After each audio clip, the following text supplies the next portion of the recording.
সালের যে ইতিহাস এবং গুরুত্বপূর্ণ যে আহ অধ্যায়গুলো আছে এগুলো তোমরা যাতে না ভুলে যাও, কেমন? এজন্য হচ্ছে আমরা একটা কৌশল অবলম্বন করে পড়াবো।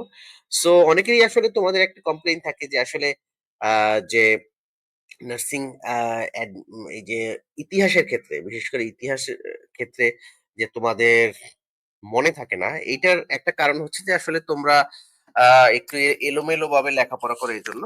সো আমরা আজকে যে কৌশলে এই অধ্যায়টা নিয়ে আলোচনা করব সেটা হচ্ছে একটা সায়েন্টিফিক কৌশল, এবং এটা করে আশা করি যে তোমাদের পড়াটা তোমরা কখনো ভুলে যাবে না, কেমন? কখনো তোমরা ভুলে যাবে না। ওকে, সো এটাকে ইংলিশে বলে হচ্ছে ক্রোনোলজিক্যালি বা পর্যায়ক্রমে, যেমন মানে 1 থেকে 2, 2 থেকে 3, 3 থেকে 4। এটা আমরা যেভাবে ছোটবেলায় শিখেছি এটা কিন্তু আমাদের সবচেয়ে বেশি মনে আছে, বা এটাই কিন্তু সিস্টেম। বাট তুমি যদি হচ্ছে 2 এর পরে 5 পড়ো, 5 এর পরে 9 পড়ো, এভাবে কিন্তু তোমার মনে থাকবে না। সো সেক্ষেত্রে 1971 সালের প্রতিটা মাসের যে গুরুত্বপূর্ণ যে দিনগুলো আছে যেখান থেকে পরীক্ষায় প্রশ্ন আসে, আমরা এটাকে দিন এভাবে হচ্ছে ক্রোনোলজিক্যালি বা পর্যায়ক্রমে সাজিয়েছি যাতে করে হচ্ছে তোমাদের পরীক্ষায় এইটা বেশি মনে থাকে, কেমন? ওকে, সো দেখতে পাচ্ছি অনেকেই তোমরা যুক্ত হয়ে গেছে ইতিমধ্যে। সো আমরা 1971 সালের যেহেতু আমাদের একটা স্বাধীনতার মানে আমাদের স্বাধীনতা যে ঘোষণা হয় সেটা মার্চ মাসেই ঘোষণা হয়। সো এই মার্চের ২রা মার্চ থেকে আমরা হচ্ছে মূলত আমাদের যে ইতিহাসটা পড়া শুরু করবো, ৭১ এর ইতিহাসটা। সো তোমরা সবাই একটু জানিয়ে দাও যে ২রা মার্চ কি হয়েছিল? ২রা মার্চ কেন আমাদের জাতীয় জীবনে গুরুত্বপূর্ণ? সো সেটা একটু সবাই জানিয়ে দাও। তোমরা যারা এই মুহূর্তে আমাদের সাথে যুক্ত আছো, কে জানো? পরীক্ষা কিন্তু আসতে পারে ২রা মার্চ কি দিবস বা কি হয়েছিল? তোমরা সবাই একটু জানিয়ে দাও। আর তোমরা জানো যে আমাদের যে পশ্চিম পাকিস্তানের আ বাংলাদেশ এটা ছিল পূর্ব পাকিস্তান, ওটা ছিল পশ্চিম পাকিস্তান। সো পশ্চিম পাকিস্তানিদের যে শোষণ আ এবং তাদের যে বৈষম্য, এর কারণেই কিন্তু শোষণ এবং বৈষম্যের কারণেই কিন্তু আমরা স্বাধীন দেশ চেয়েছিলাম, এবং আমরা কিন্তু এজন্যই মুক্তিযুদ্ধ করেছিলাম যে শোষণের হাত থেকে রক্ষা পাওয়ার জন্য এবং বৈষম্যের হাত থেকে রক্ষা পাওয়ার জন্য। যেমনটা হয়েছে আমাদের ২০২৪ যেটা আমরা বৈষম্যের জন্য আমরা এই যে জুলাই আগস্ট যে গণ অভ্যুত্থান এটা হয়েছিল। সো এই বৈষম্যটা আরো বৃহৎ আকারে ছিল হচ্ছে আমাদের ১৯৭১ সালে বা তার পূর্ববর্তী সময়ে, কেমন? এজন্যই কিন্তু মূলত আমাদের যে পূর্ব পাকিস্তানের যে যে জনগণ আছে আমাদের, বা এখানকার যে ছাত্র জনতা ছিল, তারা কিন্তু এটা বুঝতে পেরেছিল যে পশ্চি পশ্চিম পাকিস্তানের যে সরকার বা পশ্চিম পাকিস্তানিরা যে বাংলাদেশের প্রতি যে একটা অবিচার বা একটা বৈষম্যহীন একটা বৈষম্য সহকারে যে একটা রাষ্ট্র আ আমরা ছিলাম। এজন্যই কিন্তু যে রাগ, ক্ষোভ, এবং এজন্যই কিন্তু আমাদের যে ছাত্র জনতা চেয়েছিল যে আলাদা একটা স্বাধীন দেশ গঠন করার জন্য, যে দেশে কোনো বৈষম্য থাকবে না। এজন্যই কিন্তু আমাদের এই মুক্তিযুদ্ধটা হয়েছিল। সো ২রা মার্চ হয়েছিল পতাকা উত্তোলন দিবস। সো ২রা মার্চ হচ্ছে আমাদের পতাকা উত্তোলন দিবস। তোমরা দেখতে পাচ্ছ স্লাইডে যে ২রা মার্চ আমাদের ১ম পূর্ব পাকিস্তানে পতাকা উত্তোলন করা হয়েছিল। এটা কিন্তু বেসামরিকভাবে, দ্যাট মিনস সাধারণ ছাত্র জনতা এই পতাকাটা উত্তোলন করেছিল। এই উত্তোলন করার একমাত্র কারণই হচ্ছে যে বৈষম্য করতে, করতে যে পাকিস্তানিরা আমাদের উপরে এমন একটা অবস্থায় নিয়ে আসছিল যেটা সহ্য করার মতো ছিল না, এবং যার কারণে কিন্তু আমাদের ফুঁসে উঠেছিল যে আমাদের যে পূর্ব পাকিস্তানের যে ছাত্র জনতা তারা চেয়েছিল জীবন দিয়ে হলেও আমাদের এই দেশকে স্বাধীন করতে হবে, এই দেশে আলাদা ভূখণ্ড তৈরি করতে হবে, এদেশের আলাদা সার্বভৌমত্ব তৈরি করতে হবে। এজন্য বাংলাদেশের প্রায় 95% মানুষই কিন্তু চেয়েছিল যে পশ্চিম পাকিস্তানের হাত থেকে বাংলাদেশকে আলাদা করে একটি স্বাধীন সার্বভৌম রাষ্ট্র গঠন করার জন্য। এজন্যই কিন্তু এই ২রা মার্চ ১ম হচ্ছে আমাদের যে পতাকা উত্তোলন দিবস। এবং তোমরা কে জানো যে কে ১ম পতাকা উত্তোলন করে? তোমরা একটু জানিয়ে দাও কে ১ম পতাকা। তোমরা সবাই বন্ধুদেরকে একটু মেনশন করো, যে সকল বন্ধুরা তোমাদের নার্সিং ভর্তি পরীক্ষা দেবে সকল বন্ধুদেরকে একটু মেনশন করে দাও। আর তোমরা কে জানো সর্বপ্রথম কে পতাকা উত্তোলন করে? এটাও কিন্তু একটা কুইজ। এটাও কিন্তু একটা কুইজ। এবং তোমরা যে পতাকাটা দেখতে পাচ্ছ সবাই একটু জানিয়ে দাও।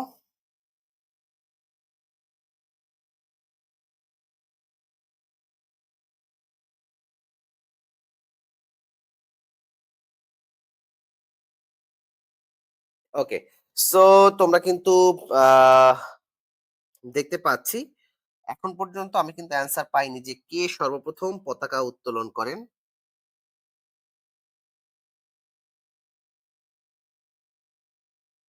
অজন্তা আক্তার আসছি আমি, এমএসটি জান্নাত।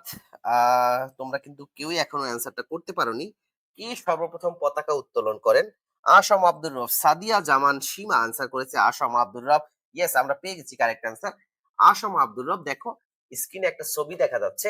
আমরা আজকে পড়াটা তোমাদেরকে একদম ভিজুয়ালাইজড করানোর চেষ্টা করব ছবি সহকারে, এবং মনে করো মার্চ মাস থেকে শুরু করে একেবারে ডিসেম্বর পর্যন্ত এভাবে আমরা সিকোয়েন্সলি আগানোর চেষ্টা করব, যাতে করে একাত্তরের ইতিহাসটা তোমরা কখনো ভুলে না যাও। বিকজ অফ হচ্ছে একজন স্বাধীন দেশের নাগরিক হিসেবে এই একাত্তরের ইতিহাসটা তোমাদের যেমন পরীক্ষার জন্য গুরুত্বপূর্ণ, তেমন তোমাদের জাতীয় জীবনে এবং একজন নাগরিক হিসেবে তোমাদেরকে অবশ্যই এই ইতিহাসটা জানতে হবে। এবং এই ইতিহাসটা আমরা হচ্ছে ইতিহাসের টাইমলাইন হিসেবে পড়বো।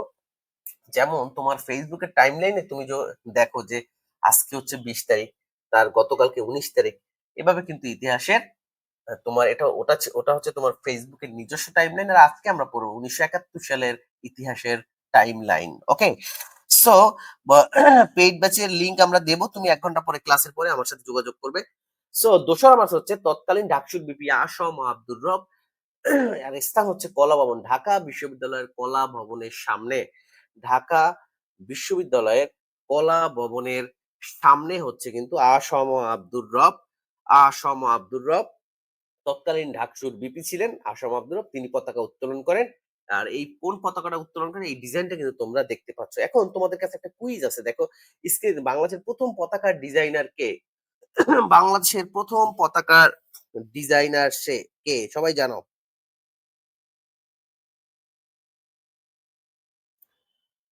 সবাই একটু জানিয়ে দাও। আচ্ছা। আরেকটু বলে রাখি, সেটা হচ্ছে যে বাংলাদেশ স্বাধীন হওয়ার পরে এই যে কলা ভবনের সামনে যেখানে সর্বপ্রথম পতাকা উত্তোলন করা হয়, সেখানে একটা মুক্তিযুদ্ধের একটা স্মৃতি স্তম্ভ বা একটা স্মৃতি ভাস্কর্য স্থাপন করা হয়, যার নাম হচ্ছে আমাদের যার নাম হচ্ছে আমাদের অপরাজেয় বাংলা। অপরাজেয় বাংলা। অপরাজেয় মানে কি? যে কখনো পরাজয় হয় না। ঠিক আছে? অপরাজেয়। ওকে? সো সেটার এখন কিন্তু বিভিন্ন স্তম্ভ আছে, যে স্মৃতি স্তম্ভ 1971 সালে এর স্থপতিকার, এটা কিন্তু পরীক্ষা আসে। সো অপরাজয় বাংলা যেহেতু এইমাত্র পড়লাম, সো এই অপরাজয় বাংলা আছে আমাদের স্থপতি যে সৈয়দ আব্দুল্লাহ খালিদ। সৈয়দ আব্দুল্লাহ খালিদ এই অপরাজয় বাংলা ভাস্কর্য বা স্থপতিরা বললাম বিকজ অফ হচ্ছে এই যেখানে বসে কলা ভবনের সামনে বসে যেহেতু প্রথম পতাকা উত্তোলন করা হয়েছিল, এখানেই হচ্ছে এই অপরাজয় বাংলা ভাস্কর্যটি অবস্থিত।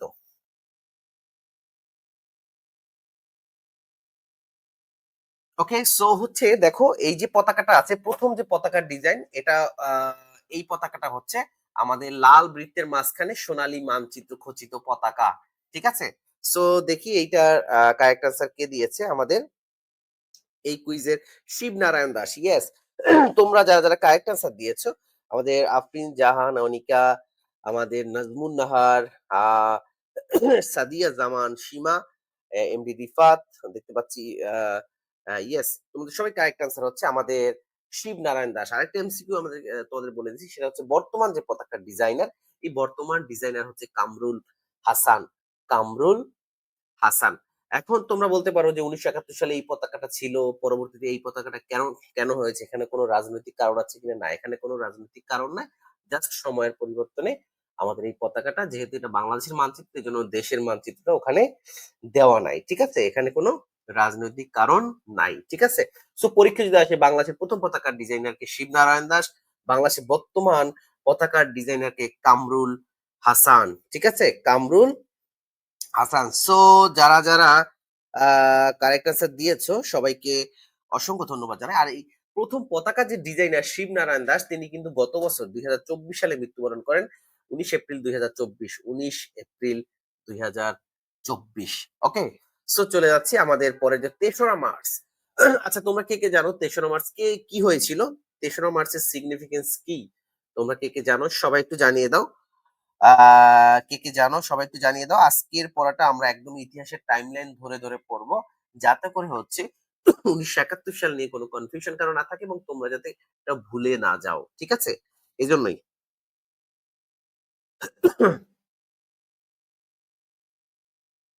তাসনিম বলছে, "ভুলভাল জানতাম আগে।"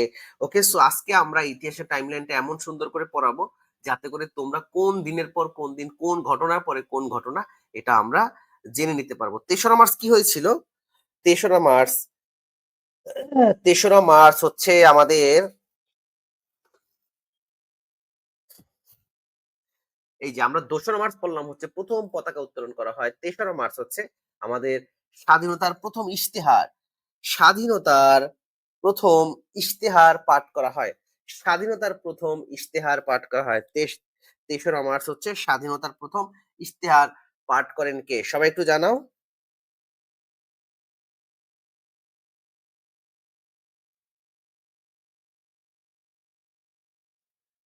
স্বাধীনতার ১ম ইশতেহার কে পাঠ করেন? পরীক্ষায় কিন্তু আসে। স্বাধীনতার ১ম ইশতেহার কে পাঠ করেন? স্বাধীনতার যে ইশতেহার, এটা আমি একটু বলে দিই তোমাদেরকে। সেটা হচ্ছে শাহজাহান সিরাজ। স্বাধীনতার ১ম স্বাধীনতার যে ইশতেহার তিনি সেটা পাঠ করেন হচ্ছে শাহজাহান সিরাজ। শাহজাহান সিরাজ কোথায়?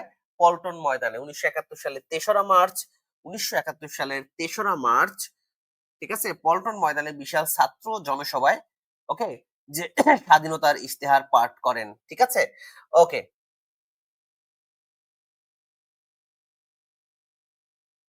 ওকে। সো তারপরে কি হয়? এই যে দেখো, যে তো এখনো কিন্তু আমরা আমাদের যে স্বাধীনতার ঘোষণা কিন্তু এখনো হয়নি। কিন্তু স্বাধীনতা ঘোষণার আগের যে প্রেক্ষাপট, এটা আমরা একটু জেনে নিলাম। তোমরা সবাই জানো যে ২৬শে মার্চ হচ্ছে আমাদের স্বাধীনতার ঘোষণা করা হয়েছিল এবং এই স্বাধীনতা ঘোষণার একেবারেই কাছাকাছি যে প্রেক্ষাপটটা ছিল, কেন মূলত এই হুট করেই হচ্ছে পাকিস্তানিরা আমাদের উপরে আ যে হত্যাযজ্ঞ বা গণহত্যা করলো ২৫ মার্চ রাতে, এবং কেনই বা আমাদের ২৬শে মার্চ স্বাধীনতা ঘোষণা করা লাগলো। এর আগে তো অবশ্যই কয়েকটা ইম্পোর্টেন্ট ঘটনা আছে যার কারণে পাকিস যে পশ্চিম পাকিস্তানের আমাদের উপরে আ এই যে হত্যাযজ্ঞ চালিয়েছিল এবং তারা বুঝতে পেরেছিল যে আমরা স্বাধীন রাষ্ট্র চাচ্ছি এবং তাদেরকে উপেক্ষা করছি। ওকে? এবং তাদের সরকারের যে আইনকে আমরা উপেক্ষা করছি। এজন্য দেখো, আমরা কিন্তু একেবারেই মানে যুদ্ধের কাছাকাছি চলে আসছি, তাই না? যুদ্ধের একেবারে ইতিহাসের যুদ্ধের একেবারে ১৯৭১ সালের ইতিহাসের যুদ্ধের কাছাকাছি একদম চলে আসছি। সো ৩রা মার্চ হচ্ছে ১ম স্বাধীনতার ইশতেহার ঘোষণা করেন শাহজাহান সিরাজ। এরপরে আমাদের সশস্ত্র যুদ্ধ শুরু হলে এই শাহজাহান সিরাজ কি করে? সেটা হচ্ছে বাংলাদেশ লিবারেশন ফোর্স নামে একটা ফোর্স তিনি তৈরি করেন। ওকে? সো এইটা হচ্ছে তার কমান্ডার হিসেবে দায়িত্ব পালন করেন। ওকে? আচ্ছা। সো আমরা চলে যাচ্ছি এরপরে। আরেকটা জিনিস বলে রাখি, সেটা হচ্ছে যে আমাদের আ যে আজকে আমরা ১৯৭১ সালের যে বাংলাদেশ বা ১৯৭১ সালে কি হয়েছিল, কোন দিন কি হয়েছিল, এটা নিয়ে আজকে আমরা তোমাদের নার্সিং ভর্তি প্রস্তুতির এখান থেকে যদি প্রশ্ন আসে, অবশ্যই এর মধ্যে থেকে আসবে। ওকে? সো একবারে ১ম থেকে শেষ পর্যন্ত তোমরা নোট করে পড়তে থাকো, নোট করো আর লিখতে থাকো। আশা করি এখান থেকে পরীক্ষায় কমন আসবে। এখন আমরা চলে যাচ্ছি একেবারেই ২৫শে মার্চের মাত্র ২ দিন আগে ২৩শে মার্চ। সো ২৩শে মার্চ কি হয়েছিল? ২৩শে মার্চ এমন কি হয়েছিল যেটা আমাদের জাতীয় জীবনে খুবই সিগনিফিকেন্স এবং যুদ্ধে আমাদের স্বাধীনতা ঘোষণার একেবারেই ২ দিন আগে। ওকে? তো সবাই একটু জানিয়ে দাও ২৩শে মার্চ কি হয়েছিল? দেখো, যে পশ্চিম পাকিস্তানিরা কেন হুট করে আমাদেরকে হত্যাযজ্ঞ চালালো এবং আমাদের নিরীহ বাঙালিদেরকে হত্যা করলো। সো আমরা, কারণ তারা বুঝতে পেরেছিল যে আমরা স্বাধীন রাষ্ট্র চাচ্ছি এবং এই দেশের ছাত্র জনতা যে বৈষম্যের শিকার এবং এই বৈষম্য থেকে রক্ষা পাওয়ার জন্য তারা জীবন দিয়ে হলেও এই দেশকে স্বাধীন করতে চায়। এজন্যই কিন্তু আমরা তাদের যে রুলস রেগুলেশন, তাদের যে সরকারি রুলস, একটা সরকার তৎকালীন সময়ে ছিল পাকিস্তানের। তারপর আমরা সেই সরকারের কোনো রুলস রেগুলেশন না মেনে আমরা এই দেশের ছাত্র জনতা তাদের মতো করে একটি স্বাধীন দেশের দিকে আগাচ্ছিল। সো আমরা ধীরে সেদিকে চলে যাচ্ছি। সো ২৩শে মার্চ হয়েছিল আমাদের, দেখো, পাকিস্তান দিবস ছিল। ২৩শে মার্চ ছিল হচ্ছে পাকিস্তান দিবস এবং এই দিন কি হয়েছিল? এই পাকিস্তান দিবসে কি থাকে যে কোন দেশের একটা দিবস যদি থাকে, তখন কি হয় যে জাতীয় পতাকা উত্তোলন করা হয়। কোন কোন প্রতিষ্ঠানে? সরকারি, আধা সরকারি, স্বায়ত্তশাসিত সকল প্রতিষ্ঠানে। কিন্তু এই 23শে মার্চ আমরা যারা এই বাঙালি যারা আছি আমরা পূর্ব পাকিস্তানে আমরা কি করেছিলাম যে সরকারি গভর্নমেন্ট আইন আমরা না মেনে আমরা কি করছি বাংলাদেশের যে প্রথম পতাকা যেটা শিবনারায়ণ দাস তৈরি করছে সেই পতাকাটা আমরা সারা বাংলাদেশে উত্তোলন করেছি। কোথায় কোথায়? সরকারি যত প্রতিষ্ঠান আছে, আধা সরকারি এবং স্বায়ত্তশাসিত। সো তোমরা বুঝতেই পারছো যে কতটা সাহসী হলে একটা সরকারকে সম্পূর্ণ রুলস চেঞ্জ করে তাদের পতাকা, সরকারি যে পতাকা সেই পতাকা বাদ দিয়ে আমরা আমাদের পতাকা আমরা উত্তোলন করেছিলাম। সো কতটা সাহসী ছিল। সো তোমরা আশা করি কল্পনা করতে পারছো। ঠিক আছে? ওকে। সো 23শে মার্চ হচ্ছে পাকিস্তান দিবস। ঠিক আছে? ওকে। আচ্ছা। সো চলে যাচ্ছি আমাদের আহ ওকে, এই দিন কি হয় যে অফিস আদালত সর্বত্র বাংলাদেশের পতাকা উত্তোলন করা হয়। এখন আমরা চলে যাচ্ছি 25শে মার্চ। তো তোমরা কে কে জানো 25শে মার্চ কি হয়েছিল? 25শে মার্চের সিগনিফিকেন্স কি? তোমরা সবাই জানো যে 25শে মার্চ রাতে গভীর রাতে ঘুমন্ত বাঙালিদের উপর পাকিস্তানি সেনাবাহিনীরা পাকিস্তানি যে সেনাবাহিনী আছে তারা আমাদের উপরে অতর্কিত হত্যাযজ্ঞ চালিয়েছিল বা গণহত্যা চালিয়েছিল। এই অপারেশনটার নাম কি ছিল? সবাই একটু কমেন্টে জানিয়ে দাও। এই অপারেশনটার নাম কি ছিল? সবাই জানিয়ে দাও।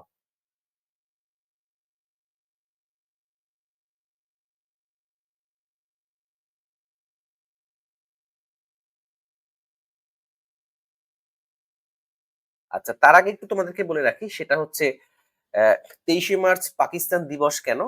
সেটা হচ্ছে তোমাদের কোয়েশ্চেন থাকতে পারে যে 23শে মার্চ পাকিস্তান দিবস কেন? কারণ হচ্ছে 14ই আগস্ট, যেমন 1947 সালে 14ই আগস্ট হচ্ছে পাকিস্তানের জন্ম হয়। সো পাকিস্তানের যেদিন জন্মদিন সেই দিন তো পাকিস্তান দিবস হওয়ার কথা। তাহলে 23শে মার্চ কেন? ওকে, সো এই কোয়েশ্চেনটা তোমাদের হতে পারে। সো এই কনফিউশনটা একটু দূর করে দেই। সেটা হচ্ছে যে 1956 সালের 23শে মার্চ পাকিস্তানের নতুন সংবিধান তৈরি হয়েছিল। এই সংবিধান কি ছিল? সেটা ছিল হচ্ছে যে পাকিস্তান ইসলামিক প্রজাতন্ত্র। ঠিক আছে? ইসলামিক প্রজাতন্ত্র পাকিস্তান ছিল। ঠিক আছে? Islamic Republic of Pakistan. So এই দিন হচ্ছে যেহেতু তারা তাদের সংবিধান গৃহীত হয়, নতুন ইসলামিক সংবিধান। সো ওই দিন স্মরণে হচ্ছে তারা এই দিবসটা পালন করে পাকিস্তান দিবস। ঠিক আছে? ওকে। সো 25শে মার্চ হচ্ছে কি হয়? Operation search light. Operation search light. এখন এই 25শে মার্চ আরো একটা দেখো, এটা হচ্ছে 25শে মার্চ। 25শে মার্চ কি রাত 12টা পর্যন্ত। ওকে। সো এই রাত 12টার মধ্যে আর একটা ঘটনা ঘটেছিল। তোমরা এটা কে কে জানো? যে প্রথম সশস্ত্র প্রতিরোধ কোথায় গড়ে তুলেছিল? পাকিস্তানিরা শুধু আমাদেরকে হত্যাযজ্ঞ চালায় না। দ্যাট মিনস আমরা শুধু মরি নাই। মানে আমরা যে শুধুমাত্র মাইর খাইছি বিষয়টা এমন না। আমরা কিন্তু প্রতিরোধও গড়ে তুলেছিলাম। কারণ বাঙালিরা তো অবশ্যই যেহেতু আমরা একটা সশস্ত্র যুদ্ধের দিকে যাচ্ছি দেশকে স্বাধীন করার জন্য, সুতরাং আমরা ওইদিনই কিন্তু হচ্ছে আমরা পাকিস্তানের বিরুদ্ধে ১ম প্রতিরোধ গড়ে তুলেছিলাম। যেহেতু এখনো এই মাসটাও কিন্তু বিজয়ের মাস। দ্যাট মিনস ডিসেম্বর মাস। সো তোমরা এই বিষয়টা আরো ভালো করে বুঝতে পারবা যে 25শে মার্চ অপারেশন সার্চলাইট পরিচালনার পরপরই কিন্তু আবার বাঙালিরা আমরা যারা বাঙালি আছে আমরা কিন্তু সশস্ত্র প্রতিরোধ গড়ে তুলেছিলাম। এবং কোথায় কোথায় প্রথম প্রতিরোধ গড়ে তোলা হয় তোমরা কে কে জানো? প্রথম প্রতিরোধ গড়ে তোলা হয় কোথায়? সবাই জানিয়ে দাও। প্রথম প্রতিরোধ গড়ে তোলা হয় কোথায়? সবাই একটু জানাও। Operation search light. ইয়েস, বলছে জাতীয় দিবস 26শে মার্চ হচ্ছে আমাদের স্বাধীনতা দিবস। আর ওকে, আমি বলে দিচ্ছি সেটা হচ্ছে প্রথম প্রতিরোধ কোথায় গড়ে তোলা হয়। এই প্রথম পরীক্ষা কিন্তু আসে যে যে পাকিস্তানিদের বিরুদ্ধে প্রথম সশস্ত্র প্রতিরোধ কোথায় গড়ে তোলা হয়। এটা হচ্ছে আমাদের Rajarbagh police lines. Rajarbagh police lines এবং আরেকটা জায়গা সেটা হচ্ছে ইস্ট পাকিস্তান রাইফেলস। তোমরা যারা মুক্তিযুদ্ধের ইতিহাস জানো না এই ইতিহাসটা তোমাদের অবশ্যই জানতে হবে। এবং শুধু পরীক্ষার জন্য না, পরীক্ষা তো আসবেই, এবং তোমাদেরকে জাতীয় জীবনে একজন নাগরিক হিসেবে সচেতন হওয়ার জন্য এই ইনফরমেশনটা জানতে হবে। কারণ আমরা স্বাধীন দেশের দিকে যাচ্ছি, একটা যুদ্ধের দিকে যাচ্ছি, একটা সশস্ত্র যুদ্ধের মাধ্যমে আমরা এই স্বাধীন বাংলাদেশ পেয়েছি, লাল সবুজের পতাকা পেয়েছি, আমরা আমাদের স্বাধীনতা ও সার্বভৌমত্ব পেয়েছি। এজন্যই তোমাদেরকে এই ইতিহাসটা জানতে হবে। রাজারবাগ পুলিশ লাইন্স এবং ইস্ট পাকিস্তান রাইফেলস তৎকালীন সময় ছিল ইস্ট পাকিস্তান রাইফেলস এবং পরবর্তীতে এর নাম পরিবর্তন হয় বাংলাদেশ রাইফেলস এবং পরে বর্ডার গার্ড বাংলাদেশ। ওকে? সো যারা কারেক্ট অ্যান্সার দিয়েছে সবাইকে অসংখ্য ধন্যবাদ। চলে যাচ্ছি আমাদের পরের যে স্লাইড আছে ২৬শে মার্চ। আচ্ছা ২৬শে মার্চ কি হয়েছিল? ২৬শে মার্চ হচ্ছে আমাদের স্বাধীনতা দিবস। ২৬শে মার্চ হচ্ছে স্বাধীনতা দিবস। ১৬ই ডিসেম্বর হচ্ছে বিজয় দিবস। স্বাধীনতা দিবস হচ্ছে আমাদের স্বাধীনতা ঘোষণা হয় ২৬শে মার্চ। আর এই ২৬শে মার্চ কে ঘোষণা করেন সবাই একটু জানিয়ে দাও। পরীক্ষা কিন্তু আসতে পারে। সো ২৬শে মার্চ হচ্ছে আমাদের একটু দ্রুত আগাইতে হবে। কারণ হচ্ছে দেরি হয়ে যাচ্ছে আমাদের। সেটা হচ্ছে আমাদের ২৬শে মার্চ আ আমাদের শহীদ এটা হচ্ছে ত তৎকালীন সময় ছিল মেজর জিয়াউর রহমান। মেজর জিয়াউর রহমান ২৬শে মার্চ স্বাধীনতার ঘোষণা করেন। স্বাধীনতার ঘোষণা স্বাধীনতার ঘোষণা করেন। তোমরা একটু কমেন্টে জানিয়ে দাও যে স্বাধীনতার ঘোষণা করেন কে? সবাই একটু জানিয়ে দাও। অথবা পরীক্ষা আসতে পারে যে স্বাধীনতার ঘোষক কে? আর ২৬শে মার্চ কি দিবস? ওকে?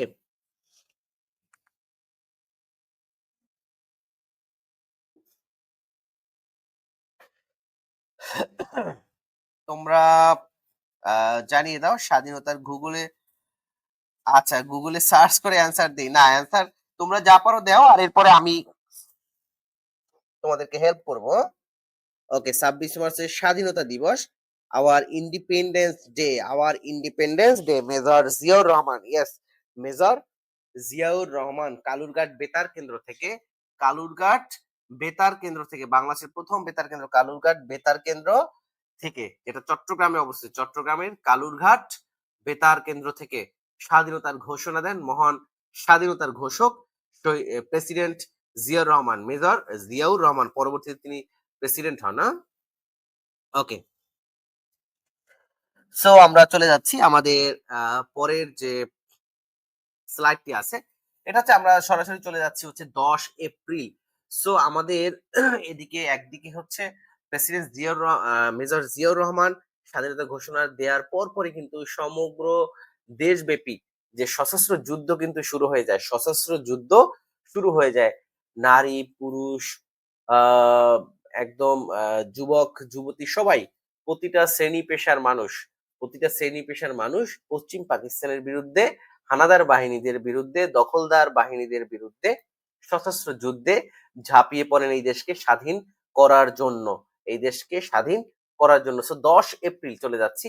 যেহেতু আমরা একটা দেখো, বিষয়টা হচ্ছে যে আমরা যেহেতু একটা নতুন দেশ চাচ্ছি, এটাকে আলাদা একটা স্বাধীন সার্বভৌম দেশ চাচ্ছি। সো আমাদের একটা পরিচয় দরকার। সো এজন্য আমরা প্রথম কি করি যে ওই সময় ১০ এপ্রিল কি হয় যে মুজিবনগর একটা সরকার গঠিত হয় মেহেরপুরের বৈদ্যনাথ তলায়। কোথায়? মেহেরপুরের বৈদ্যনাথ তলায় একটা মুজিবনগর সরকার গঠন করা হয় এবং এই মুজিবনগর সরকারের ক্যাম্প অফিস ছিল ৮ নং থিয়েটার রোড, কলকাতা। ওই মুজিবনগর সরকারের ক্যাম্প অফিস ছিল ৮ নং থিয়েটার রোড, কলকাতা। এখন তোমাদের প্রশ্ন হতে পারে যে এটা তো পূর্ব পাকিস্তান ছিল, পূর্ব পাকিস্তানে তো সরকার ছিল, পাকিস্তানের যেটা সরকারি, তাই না? সরকারি দলের যে সরকার ছিল, তারপরও কেন এই মুজিবনগর সরকার গঠন করা হয়েছিল? বিকজ অফ আমরা যেহেতু আলাদা একটা বাংলাদেশ নামে একটা রাষ্ট্র চাচ্ছি আলাদা করে, এজন্য হচ্ছে আমাদের আলাদা একটা সরকারের প্রয়োজন ছিল। কালীন মুক্তিযুদ্ধের সময় বাংলাদেশ কিভাবে চলবে, আমাদের বাঙালিরা কিভাবে আমরা চলবো, এই জন্য হচ্ছে এবং বাঙালিদের যে সকল যুদ্ধটা কিভাবে পরিচালিত হবে এবং এই দেশটা তৎকালীন সময় আমরা কিভাবে পরিচালনা করবো, এই জন্য যে সরকার ছিল এটা ছিল মুজিবনগর সরকার, যেটা মেহেরপুরে বৈদ্যনাথ তলায় গঠন করা হয়েছিল। সো মুজিবনগর সরকারের ক্যাম্প হয়। তোমার এখন প্রশ্ন হতে পারে যে এই মুজিবনগর সরকারের ক্যাম্প অফিস কলকাতায় কেন করা হয়েছিল? তোমরা জানো যে মুক্তিযুদ্ধের সময় আমাদের মিত্র ছিল হচ্ছে ভারত এবং রাশিয়া বা সোভিয়েত ইউনিয়ন, এবং পাকিস্তানের মিত্র ছিল হচ্ছে চীন এবং যুক্তরাষ্ট্র। দ্যাট মিনস যে বাঙালিদের উপরে যে হত্যাগুলো করা হয়েছে, আমাদের যে গণহত্যাগুলো করা হয়েছে, তাদের যে অস্ত্রগুলো দেওয়া হয়েছিল যেমন বিভিন্ন ট্যাঙ্ক, রাইফেলস, এগুলো হচ্ছে চীন এবং যুক্তরাষ্ট্র তারা এটা সাপ্লাই দিয়েছিল। আর বাংলাদেশকে হেল্প করেছিল তখন ভারত এবং সোভিয়েত ইউনিয়ন বা রাশিয়া। সো এই জন্য ভারত যেহেতু আমাদের একদম কাছের দেশ, আমাদের পার্শ্ববর্তী দেশ, এবং তারা আমাদের যে সকল বাংলাদেশের প্রায় কয়েক লক্ষ লক্ষ মানুষ কিন্তু যে ভারতে গিয়ে আশ্রয় নিয়েছিল যে শরণার্থী শিবিরে। যেমন মিয়ানমারে যখন যুদ্ধ হলো, তখন হচ্ছে বাংলাদেশে যেমন রোহিঙ্গারা আসছে, তৎকালীন সময় কিন্তু বাঙালিরাও এই যশোর বেনাপোল ওখান থেকে কিন্তু কলকাতায় আশ্রয় নিয়েছিল আমাদের লক্ষ লক্ষ শরণার্থী যে ভারতে আশ্রয় নিয়েছিল। ঠিক আছে, তো মুজিবনগর সরকারের ক্যাম্প অফিস ছিল ৮ নং থিয়েটার রোড, কলকাতা। এবং তোমরা এখানে এই যে আহ নিচে একটা দেখতে পাচ্ছ যে স্মৃতিসৌধ, এটা হচ্ছে মুজিবনগর স্মৃতিসৌধ, যার স্থপতি হচ্ছে তানভীর কবির, তানভীর কবির। ঠিক আছে, ওকে। আচ্ছা, তোমরা এখনো কিন্তু অ্যান্সার দিচ্ছ যে স্বাধীনতার ঘোষক হচ্ছে জিয়াউর রহমান। ইয়েস, জিয়াউর রহমান হচ্ছে বাংলাদেশের স্বাধীনতার ঘোষক, এবং পরবর্তী তিনি রাষ্ট্র ক্ষমতা এবং যে তিনি সিপাহী বিপ্লবের মাধ্যমে, ঠিক আছে, সিপাহী জনতার বিপ্লবের মাধ্যমে তিনি রাষ্ট্র ক্ষমতা পান। ঠিক আছে, যেটা হচ্ছে শেখ মুজিবুর রহমানকে যখন মেরে ফেলা হয়, তারপরে কিন্তু বাংলাদেশের যে সিপাহী জনতার বিপ্লব, যেটা হচ্ছে 15ই নভেম্বর, ঠিক আছে, 1975 সালের 15ই নভেম্বর সিপাহী জনতা, এদেশের মানুষ এবং সেনাবাহিনী তাকে রাষ্ট্রের দায়িত্ব দিয়েছিল। ওকে, এবং তিনি কিন্তু পরবর্তীতে বাংলাদেশের যে পরিবর্তন, বাংলাদেশের যে সংস্কার এবং বাংলাদেশকে উন্নত করার যে সংস্কার, এই সকল সংস্কার কিন্তু তিনি করেছিলেন। এবং তোমরা যারা নার্সিং এ আসবে, যারা নার্সিং ভর্তি পরীক্ষা নেবে, এই প্রথম যে নার্সিং যে পরিদপ্তর, সেটা কিন্তু তিনি করেছিলেন।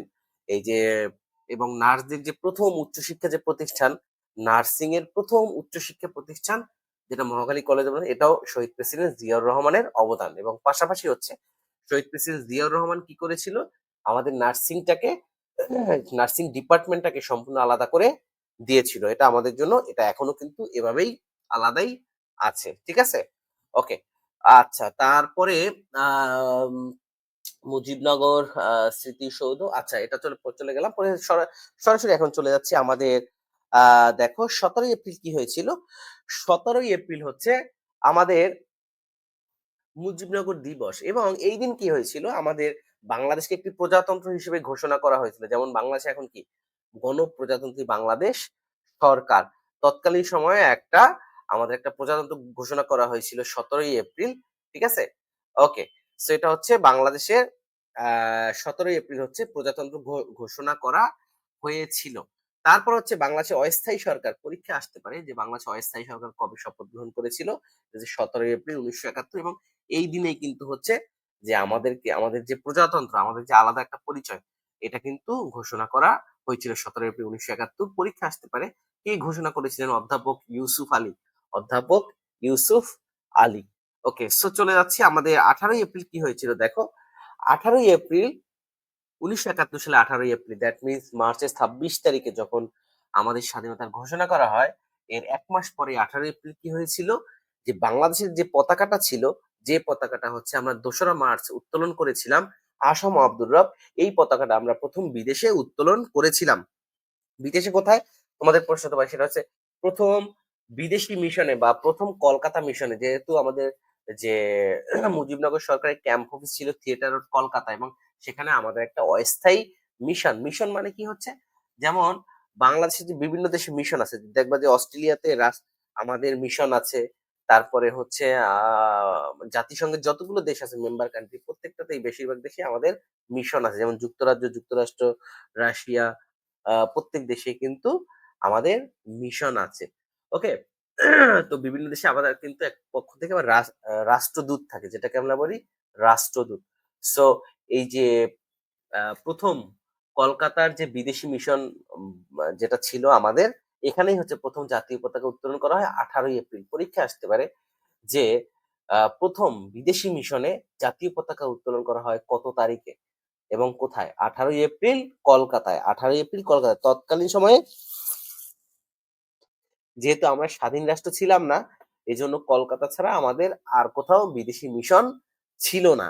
ঠিক আছে, সবগুলো মিশন ছিল পাকিস্তানের নামে, আর শুধু বাংলাদেশের নামে একটাই ছিল, সেটা হচ্ছে আমাদের কলকাতায়। সো প্রথম বিদেশি মিশনে জাতীয় পতাকা উত্তোলন করা হয় 18ই এপ্রিল কলকাতায়। ওকে, আচ্ছা, আরেকটা বিষয় আমি তোমাদের বলে রাখি, সেটা হচ্ছে নার্সিং ভর্তি প্রস্তুতি আমাদের যে সুপার সাজেশন ব্যাচ এবং যে এক্সাম ব্যাচ, এখানে তোমরা যারা ভর্তি হতে চাও খুব দ্রুত আমাদের যে নাম্বার আছে সেই নাম্বারে যোগাযোগ করতে হবে। নিচে তোমরা দেখতে পাচ্ছ যে স্কল যাচ্ছে, তোমরা স্কলে যে নাম্বারটি আছে সেটা আমারই নাম্বার, তোমরা আমার সাথে যোগাযোগ করতে। ভর্তির জন্য স্পেশাল ডিসকাউন্ট ইনশাল্লাহ আমরা ক্লাস অলরেডি শুরু করেছি। সো শেষ মুহূর্তে তোমাদেরকে এভাবে সাজেশন আকারে যদি তোমরা পড়তে পারো তাহলে কিন্তু নিশ্চিত চান্স পাবে, একটা নিশ্চয়তা থাকবে। পাশাপাশি এক্সাম গুলো দিলে তোমার নিজেকে জাস্টিফাই করতে পারবে। শেষ সময় নিজেকে জাস্টিফাই করার একটাই মাধ্যম, সেটা হচ্ছে বেশি বেশি করে এক্সাম দেওয়া, ঠিক আছে? বেশি বেশি করে এক্সাম দেওয়া। ওকে, সো আমরা চলে যাচ্ছি এখন। পহেলা আগস্ট কি হয়েছিল তোমরা কে কে জানো? এই মুহূর্তে তোমরা দ্য কনসার্ট ফর বাংলাদেশ, তোমরা সবাই নাম জানো, দ্য কনসার্ট ফর বাংলাদেশ। এখন তোমরা কে কে জানো দ্য কনসার্ট ফর বাংলাদেশের প্রযোজক কে ছিলেন বা ডিরেক্টর কে ছিলেন? The concert for Bangladesh, that means এখন পহেলা আগস্ট, সরাসরি আমরা আগস্টে চলে যাচ্ছি বিকজ অফ কারণ হচ্ছে বাংলাদেশে যে যুদ্ধের কারণে আমাদের যে শস্য উৎপাদন এটা কিন্তু প্রায় অর্ধেক হয়ে গিয়েছিল। তারপরে ওই যে বিদেশি যে সহযোগিতা এটা কিন্তু পশ্চিম পাকিস্তানরা বাংলাদেশে সকল চেইন বন্ধ করে দিয়েছিল। খাবার মানে বাংলাদেশে এক ধরনের দুর্ভিক্ষর মতো দেখা দিয়েছিল। একদিকে তো হচ্ছে আগে থেকেই আমরা বৈষম্যের শিকার পশ্চিম পাকিস্তানের, পাশাপাশি যুদ্ধের সময় তো হচ্ছে বেশিরভাগ তোমরা সবাই জানো যে প্রায় 3 ভাগের 2 ভাগ অর্থ কিন্তু হচ্ছে পশ্চিম পাকিস্তানে খরচ করা হতো, যেটা আমাদেরকে বৈষম্যের শিকার হতাম। চাকরির ক্ষেত্রে আমাদেরকে চাকরি দেওয়া হতো না, মানে সবকিছু মিলে আমরা একটা বৈষম্যের শিকার হতাম তখন। এরপরে দেখো আগস্টে কি হয়েছিল যে বাংলাদেশের যখন একেবারে দুর্ভিক্ষের মতো অবস্থা, মানুষ খেতে পারছে না, নিউট্রিশন অভাব, বাচ্চা মারা যাচ্ছে। সো তখন কি হয়েছিল যে বিদেশি এই যে জর্জ হ্যারিসন, ইয়েস তোমরা অ্যান্সার করেছো, যে the concert for Bangladesh, the concert for Bangladesh এটা উদ্দেশ্য কি ছিল? যে বাংলাদেশকে আর্থিকভাবে সহযোগিতা করা। সেটা হচ্ছে আমেরিকাতে নিউ ইয়র্কের ম্যাডিসন স্কোয়ার গার্ডেনে একটা কনসার্ট করেছিল তারা। সেই কনসার্টের মাধ্যমে তারা প্রায় 2.3 মিলিয়নের মতো, প্রায় 27 থেকে প্রায় 27 প্রায় 2.5 কোটির মতো টাকা তারা পেয়েছিল তৎকালীন সময়। ওই টাকা তারা হচ্ছে বাংলাদেশে ডোনেট করেছিল। কে করেছিল? জর্জ জর্জ হ্যারিসন ছিল এটার প্রযোজক। তার সাথে আরেকজন ছিল, তার নাম ছিল রবি শঙ্কর। সো হচ্ছে এটা খুব খুব গুরুত্বপূর্ণ। সেটা হচ্ছে পহেলা আগস্ট হচ্ছে দ্য কনসার্ট ফর বাংলাদেশ, মানে বাংলাদেশের জন্য কনসার্ট। আর এখানে তোমার মাঝখানে একটা একটা শিশুর ছবি তোমরা দেখতে পাচ্ছ, সে একেবারেই রোগে শোকে বা নিউট্রিশনে ভুগছে, কারণ হচ্ছে বাংলাদেশে সে পর্যাপ্ত সে সরকারি সুবিধা বা খাবার ঠিক মতো পাচ্ছিল না। এটা দেখাই হচ্ছে তারা এই কনসার্টটা করে, যাতে করে ওই যে কনসার্টে যে টাকাটা উঠবে সেই টাকাটা তারা আমাদের জন্য খরচ করতে পারে। সো দেখো দেখো যে জর্জ হ্যারিসন এবং রবি শঙ্কর, পরীক্ষা আসতে পারে দ্য কনসার্ট ফর বাংলাদেশ কোথায় অনুষ্ঠিত হয়েছিল? Madison Square Garden, New York. Madison Square Garden, New York. কে করেছিল এটা? প্রযোজক কে ছিল? George Harrison. The concert for Bangladesh George Harrison করেছিল কয় তারিখে? পহেলা আগস্ট। সো সবাইকে অসংখ্য ধন্যবাদ জানাচ্ছি, তোমরা যারা যারা আমাদের সাথে যুক্ত হয়েছো সবাইকে অসংখ্য ধন্যবাদ। আচ্ছা, তারপরে আমরা আবার চলে যাচ্ছি আমাদের দেখো এখানে আমাদের কিছু বিস্তারিত আছে। যে পরিচালক ছিল হচ্ছে সল সুইমার আর প্রযোজক ছিল হচ্ছে জর্জ হ্যারিসন, ঠিক আছে? ওকে, আচ্ছা তাহলে আমরা এখন আহ আর দেশ হচ্ছে যে যুক্তরাষ্ট্রে, আর হচ্ছে এখানে কত টাকা আয় করেছিল? 2.5 মিলিয়ন, মানে 25 লক্ষ ডলার, 25 লাখ ডলার, ঠিক আছে? আচ্ছা, সো আমরা চলে যাচ্ছি আমাদের সরাসরি, এখন আমরা একেবারে ডিসেম্বর মাসে চলে আসছি। সো আগস্টের পরে সরাসরি আমরা ডিসেম্বরে চলে আসলাম, যে 6ই ডিসেম্বর। আর আমরা ইতিহাসের টাইম নেই, 1971 সালের শুধু এতটুকুই পড়াবো, যেটা হচ্ছে তোমাদের পরীক্ষার জন্য খুবই গুরুত্বপূর্ণ। ওকে, সো আশা করি ক্লাসটা কেমন লাগছে সেটা একটু সবাই কমেন্টে জানিয়ে দাও, ক্লাসটা কেমন লাগছে। সো 6ই ডিসেম্বর কি হয়েছিল? 6ই ডিসেম্বর হচ্ছে আমাদের বিজয়ের মাস। 6ই ডিসেম্বর হচ্ছে আমাদের বিজয়ের মাস। 6ই ডিসেম্বর হচ্ছে আমাদের বিজয়ের মাস। তো 6ই ডিসেম্বর থেকে আমরা মূলত বিজয় দেখো 6ই ডিসেম্বর হচ্ছে আমাদের প্রথম দেশ হিসেবে ভুটান আমাদেরকে স্বীকৃতি দেয়। ওকে, ভুটান আমাদের প্রথম স্বীকৃতি দেয়, তাই না?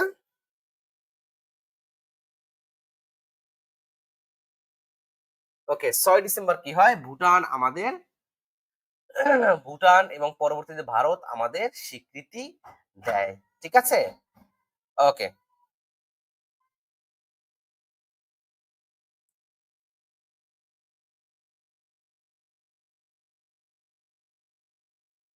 ওকে। সো যারা আমাদের সাথে আছো, ক্লাসটা কেমন লাগছে সেটা একটু জানিয়ে দাও। আর ঠিকমতো তোমরা বুঝতে পারছো কিনা? আর যেহেতু আজকে আমরা একটা গুরুত্বপূর্ণ ক্লাসে অবতীর্ণ হয়েছি, আমাদের স্বাধীনতার ইতিহাস, এটা আমাদের জন্য খুবই গুরুত্বপূর্ণ এবং তোমাদের পরীক্ষার পাশাপাশি একজন জাতীয় জীবনে একজন নাগরিক হিসেবেও আজকে ক্লাসটি তোমাদের জন্য অত্যন্ত গুরুত্বপূর্ণ। সো দেখো কি আছে? আচ্ছা, এরপরে আছে 7 ডিসেম্বর। 7 ডিসেম্বর কি হয়েছিল? আমাদের প্রথম জেলা হিসেবে আমাদের যশোর স্বাধীন হয়। প্রথম জেলা হিসেবে আমাদের যশোর স্বাধীন হয়। পরীক্ষা কিন্তু আসে যে প্রথম শত্রুমুক্ত জেলা কোনটি? তোমাকে সবাই কমেন্টে জানাও যে প্রথম শত্রুমুক্ত জেলা কোনটি? তোমরা সবাই একটু জানিয়ে দাও যে প্রথম শত্রুমুক্ত জেলা কোনটি? প্রথম শত্রুমুক্ত জেলা হচ্ছে আমাদের যশোর হচ্ছে আমাদের প্রথম শত্রুমুক্ত জেলা। যশোর হচ্ছে আমাদের প্রথম শত্রুমুক্ত জেলা, যেটা হচ্ছে আমাদের 7 ডিসেম্বর হচ্ছে আমাদের এই যশোর স্বাধীন হয়। ঠিক আছে, এখানে আরেকটা বিষয় আছে, সেটা হচ্ছে তোমরা একটা পতাকা দেখতে পাচ্ছ যে 7 ডিসেম্বর আমাদের আরেকটা গুরুত্বপূর্ণ বিষয় আছে, সেটা হচ্ছে 7 ডিসেম্বর আরেকটা গুরুত্বপূর্ণ বিষয় আছে, সেটা হচ্ছে যে তোমরা একটা পতাকা দেখতে পাচ্ছ। এই পতাকাটা কিসের প্রতীক? তোমরা কে জানো? এই মুহূর্তে তোমরা যারা আমাদের কাছে আছো, আমাদের লাইভে আছো, তোমরা জানো এই পতাকাটা কিসের?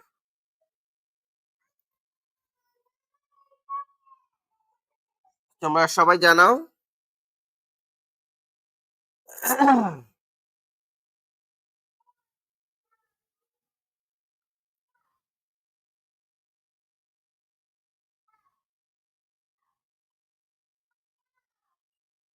ওকে, এই যে পতাকাটা আছে এটা হচ্ছে একটা জাতিসংঘের পতাকা।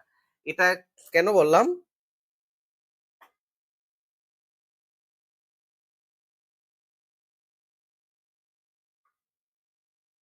সবাই একটু জানাও।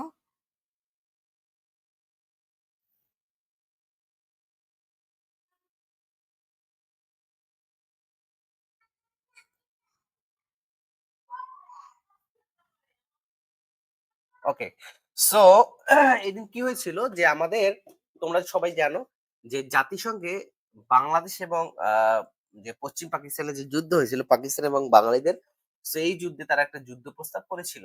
কারণ তারা যখন বুঝতে পেরেছিল যে তারা নিশ্চিতভাবে হেরে যাবে এবং বাংলাদেশ স্বাধীন হবে, সো তারা অনেক দুষ্ট প্রকৃতির ছিল, যে তারা চেয়েছিল যে এটাকে একটা যুদ্ধবিরতি দিয়ে যুদ্ধটাকে স্টে করা, মানে যুদ্ধটাকে সামনের দিকে এগিয়ে নেওয়া, যাতে করে বাংলাদেশের যাতে স্বাধীনতা অর্জন করতে না পারে এবং এই যে গণহত্যা পাকিস্তানি কর্তৃক যে গণহত্যা, এই গণহত্যাটা যাতে দীর্ঘ মেয়াদী হয়। তোমরা জানো যে বিভিন্ন দেশে যে যুদ্ধবিরতি দেখা দেয়। দেখো যে যুদ্ধবিরতি কিন্তু আসলে কোনো সমাধান না। যেমন হচ্ছে প্যালেস্টাইন এবং ইসরায়েল, এদিকে হচ্ছে যে কিয়েভ এবং রাশিয়া এবং ইউক্রেন যে যুদ্ধগুলো হয়, এ তো মাঝে আমরা দেখি যে যুদ্ধবিরতি। সো যুদ্ধবিরতি কিন্তু কোনো সমাধান না, এটা আরো যুদ্ধটাকে মানে দীর্ঘস্থায়ী করে তোলা। সো পাকিস্তান যখন বুঝতে পেরেছিল যে বাংলাদেশ এর সাথে তারা পারবে না, তখন তারা জাতিসংঘের যে নিরাপত্তা পরিষদ আছে, এই জাতিসংঘের নিরাপত্তা পরিষদে তারা একটা আহ দাবি করে, সেটা হচ্ছে যে আমাদের এটাকে যুদ্ধবিরতি দেওয়া, যে বাংলাদেশ এবং পাকিস্তানের যুদ্ধটাকে, এবং কারা দিয়েছিল এটা, এখানে কারা হেল্প করেছিল? চীন, যেহেতু পাকিস্তানের মিত্র ছিল চীন এবং যুক্তরাষ্ট্র, তারা যুদ্ধবিরতি চেয়েছিল এবং এখানে ভেটো দিয়েছিল। সো দেখো, আমাদের যারা মিত্র ছিল তৎকালীন সময়ে, সেটা হচ্ছে রাশিয়া বা সোভিয়েত ইউনিয়ন। এই সোভিয়েত ইউনিয়ন আমাদের জন্য একটা বন্ধুর মতো তখন একটা কাজ করছে, সেটা হচ্ছে যুদ্ধবিরতিরা তারা যদি ভেটো না দিত, তাহলে কিন্তু আমরা কখনোই আমাদের স্বাধীন দেশ পেতাম না। ঠিক আছে? ওকে, সো এখন আমরা দেখবো যে তৎকালীন সময় যে ইউএসএসআর ছিল হচ্ছে আমাদের সোভিয়েত ইউনিয়ন, যে Union of the Soviet Socialist Republic, এটা ছিল ইউএসএসআর। ইউএসএসআর, সো এখন আমাদের এই যুদ্ধবিরতিটা যদি হয়ে যেত তাহলে কিন্তু আমরা কখনোই আমাদের স্বাধীন দেশ পেতাম না। কেমন? সো আমেরিকা হচ্ছে যুদ্ধবিরতি চেয়েছিল কিন্তু সোভিয়েত ইউনিয়ন এখানে আমাদের বন্ধুর মতো হেল্প করেছিল একজন মিত্র দেশ হিসেবে। ঠিক আছে? ওকে। সো এখানে আমরা আরেকটা বিষয় একটু জেনে নেব সেটা হচ্ছে যে জাতিসংঘের এখন যেহেতু ভেটো দিয়েছে তোমরা একটা কথা শুনছো ভেটো। অনেকে হয়তো আগেও শুনেছ ভেটো। এই জাতিসংঘের ভেটো কারা দিতে পারে সেটা হচ্ছে যে নিরাপত্তা পরিষদ। জাতিসংঘের নিরাপত্তা পরিষদের মেম্বার কতজন তোমরা কে কে জানো? এটা হচ্ছে জাতিসংঘের যে নিরাপত্তা পরিষদ এই নিরাপত্তা পরিষদের টোটাল মেম্বার হচ্ছে 15 দেশ, মানে 15টা দেশ। এর মধ্যে 5টা হচ্ছে স্থায়ী এবং 10টা হচ্ছে অস্থায়ী। সো ভেটো কারা দিতে পারে? ভেটো দিতে পারে শুধুমাত্র নিরাপত্তা পরিষদের সদস্য যে দেশগুলো আছে, নিরাপত্তা পরিষদের স্থায়ী যে সদস্যগুলো আছে 5টা দেশ। ওকে, যেমন যুক্তরাজ্য, যুক্তরাষ্ট্র, তারপর হচ্ছে চীন, রাশিয়া এবং ফ্রান্স। এই 5টা দেশ হচ্ছে শুধুমাত্র ভেটো ক্ষমতাভুক্ত দেশ। পরীক্ষা কিন্তু আসতে পারে যে নিচের কোন দেশটি ভেটোর ক্ষমতাভুক্ত। ওকে, তখন কিন্তু তোমাকে পারতে হবে। আর এই ভেটোর কারণেই কিন্তু তখন যুদ্ধবিরতি হয় নাই এবং আমরা একেবারেই আমাদের বিজয়ের দ্বার প্রান্তে চলে এসেছি। ওকে, আচ্ছা এখন দেখো এই 5টার নিচে যে 5টা দেশ, এই 5টা দেশ হচ্ছে জাতিসংঘের যে নিরাপত্তা পরিষদের স্থায়ী মেম্বার। এখন আমরা সরাসরি চলে যাব 14ই ডিসেম্বর কি হয়েছিল। আজকে আমরা কিন্তু অনেকগুলো এমসিকিউ থাকবে, একটু পরে অনেকগুলো কুইজ থাকবে, এখান থেকে পরীক্ষায় অনেকগুলো প্রশ্ন চলে আসবে। ওকে, সো জাস্ট 10 মিনিট ওয়েট করলে আমরা সেখানে চলে যাব। সো শহীদ বুদ্ধিজীবী, দেখো যে আমাদের শহীদ বুদ্ধিজীবী 14 ডিসেম্বর কি এই যে কয়েকদিন আগে আমরা ফেলে আসলাম, শহীদ বুদ্ধিজীবী দিবস হচ্ছে আমাদের 14ই ডিসেম্বর। এবং শহীদ বুদ্ধিজীবী স্মৃতিসৌধ কোথায় অবস্থিত এই প্রশ্নটা কিন্তু পরীক্ষায় বারবার আসে। শহীদ বুদ্ধিজীবী স্মৃতিসৌধ যেটা আমাদের রায়ের বাজার অবস্থিত। কোথায়? রায়ের বাজার অবস্থিত। ঠিক আছে, আচ্ছা। আর হচ্ছে কোথায় দেখো এই যে বুদ্ধিজীবী হত্যা, দেখো গণহত্যা কোথায় কোথায় চালাইছিল? গণহত্যা যে রায়ের বাজারেও কিন্তু একটা বধ্যভূমি ছিল, কি ছিল? বধ্যভূমি। এখানেই বুদ্ধিজীবীদেরকে হত্যা করেছিল। বুদ্ধি যে পাকিস্তানের তারা, পশ্চিম পাকিস্তানের বা পাকিস্তান যখন বুঝতে পেরেছিল যে তারা বাংলাদেশের সাথে হেরে যাবে বা একটা স্বাধীন দেশ তারা একটা হাতছাড়া করবে, তখন কি করেছিল তারা? যুদ্ধে আত্মসমর্পণ করার 2 দিন আগে তারা বাংলাদেশের যে সকল মেধাবী যে সকল ব্যক্তিবর্গ ছিল, যেমন ডাক্তার, ইঞ্জিনিয়ার, তারপর চিকিৎসক, শিক্ষক, তারপরে আরো বিভিন্ন যে সকল বুদ্ধিজীবী ছিল তাদেরকে তারা হত্যা করেছিল। ঠিক আছে, পাকিস্তানিরা হত্যা করেছিল কোথায়? বধ্যভূমিতে। তাদেরকে পিছনে হাত বেঁধে গুলি করেছিল। মানে হচ্ছে এবং চিকিৎসক যারা যারা ছিল তাদের মনে করে যে হচ্ছে চক্ষু বিশেষজ্ঞ ছিল তার চোখ উপড়ে ফেলা হয়েছিল, যে যে হচ্ছে আমাদের হৃদরোগ বিশেষজ্ঞ ছিল বা হার্টের ডক্টর ছিল তার হৃৎপিণ্ড বের বের করে ফেলা হয়েছিল। ওকে, এভাবে তাদেরকে একদম পৈশাচিক ভাবে পাকিস্তানিরা হত্যা করে। ঠিক আছে, আচ্ছা। সো এই তারপর চলে যাচ্ছি আমরা সরাসরি 16ই ডিসেম্বর। সো 16ই ডিসেম্বর আমাদের কি দিবস? 16ই ডিসেম্বর হচ্ছে আমাদের আমাদের ফাইনালি হচ্ছে আমাদের বিজয় দিবস, যেটা যেদিন হচ্ছে পাকিস্তানিরা আত্মসমর্পণ করেছিল। যেদিন হচ্ছে পাকিস্তানিরা আত্মসমর্পণ করেছিল। এখন দেখো এটা হচ্ছে সময়, দেখো নিচে লেখা আছে সময় হচ্ছে বিকাল 4টা 31 মিনিটে 91,000 সৈন্য সহ জেনারেল নিয়াজি আত্মসমর্পণ করে। আত্মসমর্পণ করে। ঠিক আছে, ওকে। সো এখানে দেখো এখানে দেখো বাংলাদেশ, ভারত এবং পাকিস্তান এই 3 দেশের লোক আছে। উপরে দেখো, উপরে যে বাম পাশে যে সাদা সাদা ক্যাপ পরা এবং সাদা যে ড্রেস পরা আছে, ওনার নাম হচ্ছে ক্যাপ্টেন এ কে খন্দকার। বাংলাদেশের পক্ষ থেকে তিনি ছিল, বাংলাদেশের পক্ষ থেকে যে প্রতিনিধি ছিল সেটা হচ্ছে আমাদের এ কে খন্দকার। আর মিত্রবাহিনীর পক্ষে ছিল, মিত্রবাহিনী কারা ছিল যুদ্ধে? আমাদের মিত্রবাহিনী ছিল হচ্ছে ভারত এবং রাশিয়া। আর পাকিস্তানে ছিল তো বললাম যে আমেরিকা, চীন, তারা ছিল তাদের মিত্রবাহিনী। সো এখন তোমাদের অনেক প্রশ্ন থাকতে পারে বা তোমরা এখন হয়তো অনেকেই বিভিন্ন ফেসবুক বা গণমাধ্যমে তোমরা দেখো যে আহ, আচ্ছা, সেটা হচ্ছে তোমাদের যে এখানে তো যুদ্ধ করছে হচ্ছে বাংলাদেশের সাথে, তারা কেন হচ্ছে যে পাকিস্তানের সাথে, সরি, তারা কেন ভারতের কাছে আত্মসমর্পণ করলো? তোমাদের একটা প্রশ্ন আছে, তাই না? কার কার প্রশ্ন আছে? মানে কে কে এই জায়গাটায় আহ কনফিউশন আছে একটু জানাও।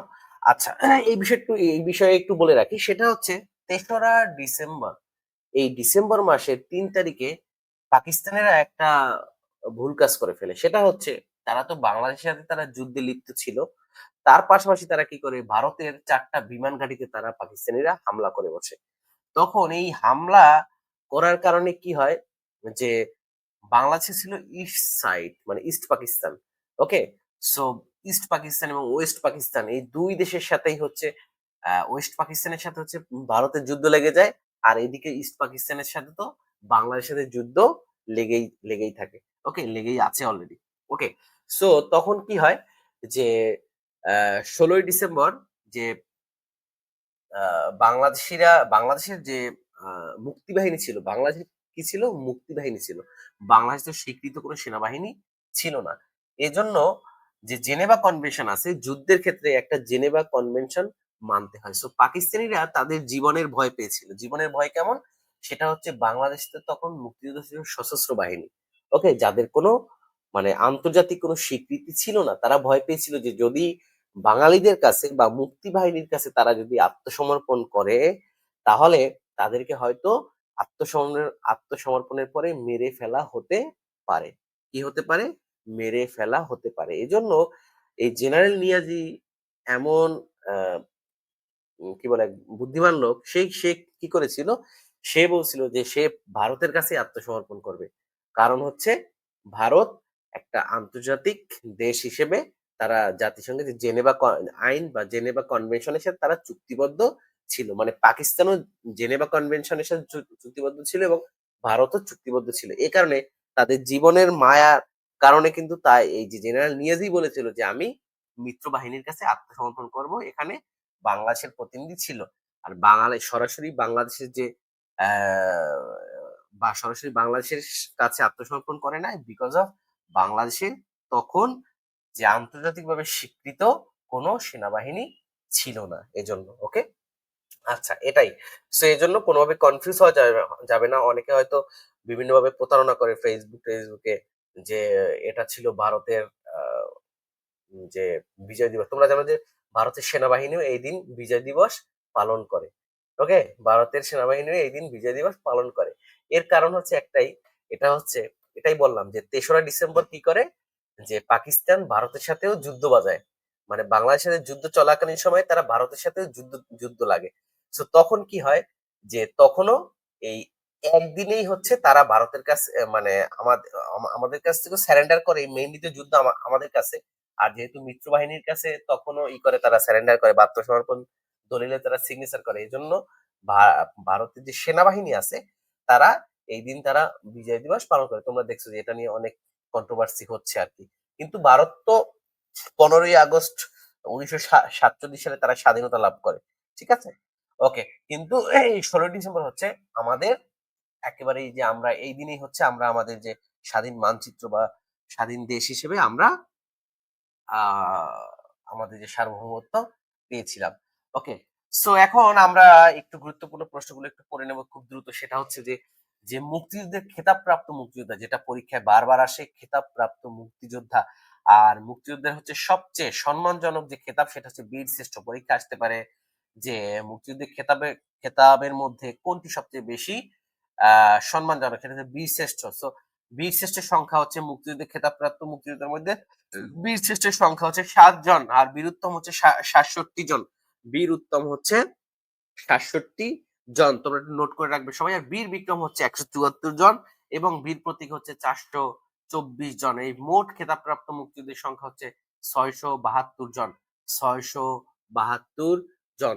ওকে, সো পরীক্ষায় যদি আসে যে আমাদের খেতাবপ্রাপ্ত মুক্তিযুদ্ধের মধ্যে বীর শ্রেষ্ঠের সংখ্যা কত? 7 জন। বীরোত্তমের সংখ্যা 67 জন। বীর বিক্রমের সংখ্যা 174 জন। বীর প্রতীকের সংখ্যা 424 জন। আর খেতাবপ্রাপ্ত মোট মুক্তিযুদ্ধের সংখ্যা হচ্ছে আমাদের 672 জন। এটা কিন্তু পরীক্ষায় আসে। আচ্ছা, সো এখন আমরা এখন দেখো যে বিভিন্ন আমাদের যে 7 জন যে বীর শ্রেষ্ঠ, এটা নিয়ে কিন্তু পরীক্ষায় প্রশ্ন আসে যে 7 জন বীর শ্রেষ্ঠের নাম কি, যেমন মহিউদ্দিন জাহাঙ্গীর, হামিদুর রহমান, মোস্তফা কামাল, মোস্তফা রুহুল আমিন। এখানে দেয়া আছে যে কে কোন বাহিনীতে ছিল, কে কোন সেক্টরে ছিল। ওকে, মুন্সি আব্দুর রউফ, নূর মোহাম্মদ শেখ। ওকে, আর এই স্লাইডটা আমরা হচ্ছে আমাদের যে হোয়াটসঅ্যাপ গ্রুপ আছে সেখানে দিয়ে দেব। তোমরা যারা যারা এই স্লাইডে যারা যারা নিতে চাও তারা হচ্ছে তোমরা আমাদের যে হোয়াটসঅ্যাপ গ্রুপ আছে সেই হোয়াটসঅ্যাপ গ্রুপে তোমরা জয়েন করবে, হ্যাঁ? আর আমি হচ্ছে হোয়াটসঅ্যাপ গ্রুপের লিঙ্কটা তোমাদেরকে দিয়ে দেব। এখান থেকে হচ্ছে তোমরা আমাদের হোয়াটসঅ্যাপ গ্রুপে জয়েন করলেই তোমরা আমাদের এই স্লাইড গুলো পেয়ে যাবে। ওকে, এই সাজেশনটা তোমরা পেয়ে যাবে।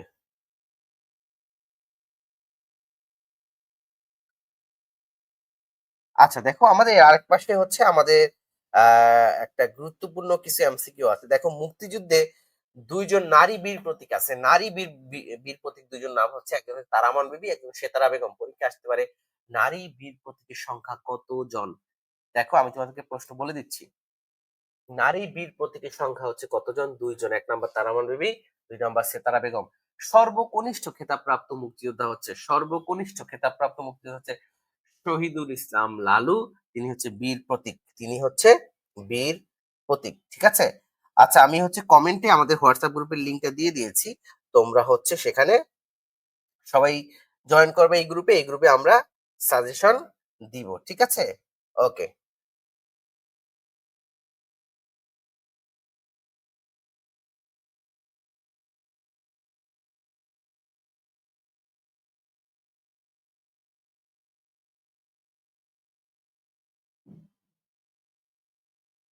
ওকে, সো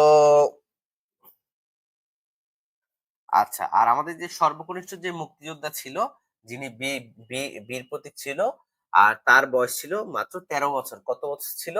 13 বছর। তার নাম ছিল শহীদুল ইসলাম লালু, তার বয়স ছিল 13 বছর। ঠিক আছে, তার বয়স ছিল 13। তিনি কোন নাম্বার সেক্টরে মুক্তিযুদ্ধ করেন? 11 নাম্বার সেক্টরে। কত নাম্বার সেক্টরে? 11 নাম্বার সেক্টরে। ঠিক আছে। ওকে, সো চলে যাচ্ছি আমাদের পরের যে আরেকজন আছে। দেখো, বিদেশি বীর প্রতীক, একমাত্র বিদেশি বীর প্রতীক কে ছিল? ডব্লিউ এস ওডারল্যান্ড, একজন সাংবাদিক। W S ওডারল্যান্ড। ওকে, আচ্ছা, সো চলে যাচ্ছি আমাদের পরের স্লাইডে। কি দেখো, যে সেক্টর, সেক্টর নিয়ে কিন্তু পরীক্ষায় প্রশ্ন আসে যে আমাদের যে 11টা সেক্টর, এই 11টা সেক্টরের আমাদের যে সাব সেক্টর ছিল 64 দিয়ে 10 নাম্বার সেক্টর ছিল হচ্ছে আমাদের নৌ সেক্টর। এই সেক্টরে কোনো আমাদের 10 নাম্বার সেক্টরটা পরীক্ষায় প্রায় আসে, যে 10 নাম্বার সেক্টর বা নৌ সেক্টর কত নাম্বার ছিল? 10 নাম্বার সেক্টর। এই সেক্টরে পরীক্ষা আসে কোন সেক্টরে কোনো নিয়মিত সেক্টর কমান্ডার ছিল না? 10 নাম্বার সেক্টর। বাংলাদেশের যত অভ্যন্তরীণ নদী খাল বিল যা আছে সবকিছু ছিল একটা সেক্টর আন্ডারে, সেটা 10 নাম্বার সেক্টর। এখন পরীক্ষা আসতে পারে এই 11টি সেক্টর ভাগ করেছিলেন কে? 11টি সেক্টর ভাগ করেছিলেন আমাদের এম এ জি ওসমানী, যিনি চট্টগ্রামের। ওসমানী, এম এ জি ওসমানী, তিনি ছিলেন আমাদের মুক্তিযুদ্ধের সেনাপতি, প্রধান সেনাপতি ছিল এম এ জি ওসমানী। ঠিক আছে। এম এ জি ওসমানী আরেকটা পরিচয় আছে, সেটা হচ্ছে তোমরা সবাই জানো যে বিএনপি যে তারেক রহমান আছে, সরি জোবাইদা রহমান, এই জোবাইদা রহমানের আপন চাচা হচ্ছে এম এ জি ওসমানী, আপন চাচা হচ্ছে এম এ জি ওসমানী। ঠিক আছে, doctor Zubaida Rahman. That means এই যে এম এ জি ওসমানী, তিনি হচ্ছেন এই যে তারেক রহমান, তারেক জিয়া যাকে বলো, এই তারেক জিয়ার চাচা শ্বশুর হচ্ছে এম এ জি ওসমানী, যিনি মুক্তিযুদ্ধের প্রধান সেনাপতি ছিলেন। আচ্ছা, এখন দেখো সেক্টর একে কি ছিল আমাদের যে স্বাধীনতার যে ঘোষক, স্বাধীনতার যে মেজর জিয়াউর রহমান, তিনি ছিলেন 1 নাম্বার সেক্টরের সেক্টর কমান্ডার। 1 নং সেক্টরের sector commander major Ziaur Rahman. ঠিক আছে। ওকে, আচ্ছা, তারপর এখানে প্রত্যেকটা সেক্টর, যেমন 1 নাম্বার 2 নাম্বার যে মেজর খালেদ মোশাররফ, এটাও গুরুত্বপূর্ণ যে সেক্টর 2 এর সেক্টর কমান্ডার কে ছিল? খালেদ মোশাররফ। সেক্টর 8ও ইম্পর্টেন্ট, যে এম এ মঞ্জুর ছিল। আচ্ছা, তোমরা এটা একটু দেখে নিবা, আর আমরা হোয়াটসঅ্যাপ গ্রুপে তোমাদেরকে দিয়ে দিব যে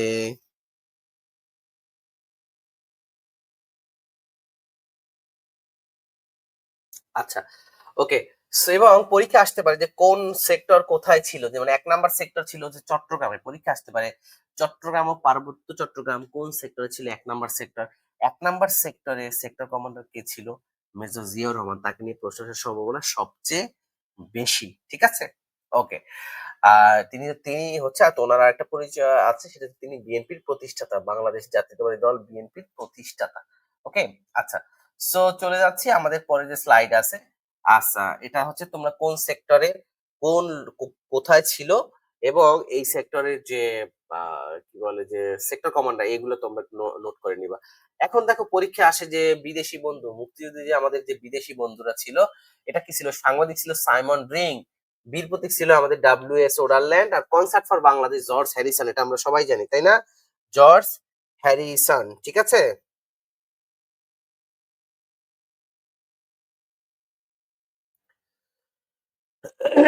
ওকে।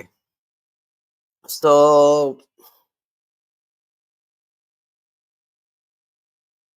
আচ্ছা, সো চলে যাচ্ছি আমাদের, দেখো কি আছে আর সেপ্টেম্বর অন যশোর রোড। তোমরা জানো যে সেপ্টেম্বর মাসে যশোরে আমেরিকার কিছু সাংবাদিক আসছিল যে শরণার্থী শিবিরের খোঁজ নেওয়ার জন্য।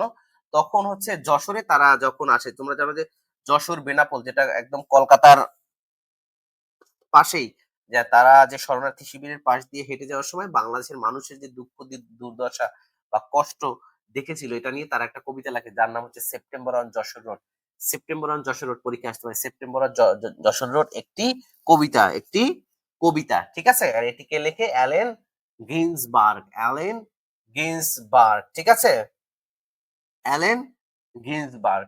আর ডব্লিউ.এস. ওডারল্যান্ড হচ্ছে বীর প্রতীক, তিনি হচ্ছে বীর প্রতীক, ঠিক আছে? ওকে। আর হচ্ছে চলে যাচ্ছি আমাদের পরে যে প্রশ্ন, স্বীকৃতি। দেখো স্বীকৃতি কিন্তু পরীক্ষায় আসে। তোমরা কে জানো বাংলাদেশে যে প্রথম স্বীকৃতি দেয় কে? প্রথম স্বীকৃতি দেয় কে? তোমরা কে জানো? প্রথম স্বীকৃতি দেয় হচ্ছে আমাদের ভুটান, এটা তো বলেই দিলাম। আর প্রথম আফ্রিকান হচ্ছে সেনেগাল, প্রথম আফ্রিকান হচ্ছে সেনেগাল আমাদের স্বীকৃতি দেয়। প্রথম ইউরোপিয়ান হিসেবে হচ্ছে পূর্ব জার্মানি, প্রথম ইউরোপিয়ান পূর্ব জার্মানি আমাদের স্বীকৃতি দেয়।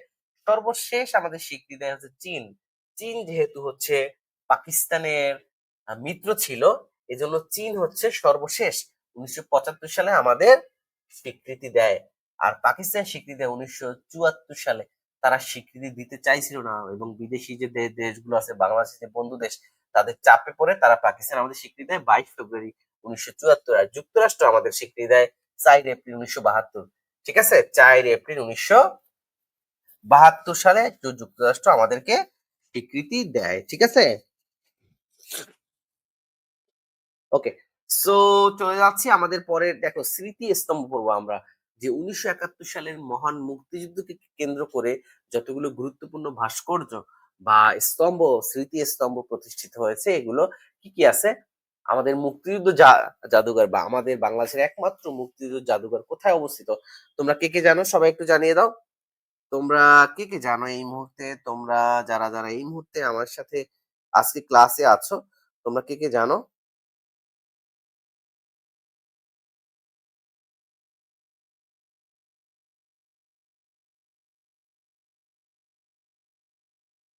অনেকে বলছে কারেন্ট চলে গেছে। আমাদের সুমাইয়া ইয়াসমিন, প্রথম আফ্রিকান মুসলিম দেশ হচ্ছে সেনেগাল, প্রথম দেশ ভুটান, সর্বশেষ হচ্ছে চীন কিন্তু।